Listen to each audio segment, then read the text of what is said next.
put it on max. Okay, the microwave's not running at all. And now the microwave's running with the Vest anti-radiation technology shield on. Today, we're demonstrating a shield designed to reduce microwave exposure by up to 78%. Now, I'm not a huge fan of shielding products because they tend to give people a false sense of security. You can see that this one here doesn't block the radiation completely.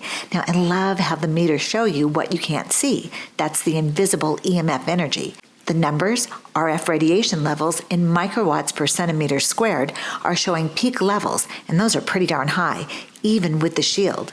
Yeah, the numbers drop by 50 or 60% directly in front of the shield, and it would work better if the shield covered the crack where the door meets the oven, but the microwave EMFs radiating from the sides, top, and back are still there. Now, that energy dissipates, but it's flowing through your home, so the best answer? Don't use a microwave. Wow. Please do not stand in front of your microwave. Absolutely, even with a shield on, because you're still getting half as much radiation, but it's still not good. Yeah, studies say microwave cooking doesn't really change the nutritional value of the food, but for sure, it dehydrates, it doesn't brown, and it really cooks unevenly. So this toast really is unedible. That's it. If you need more backup, just visit safertech.com.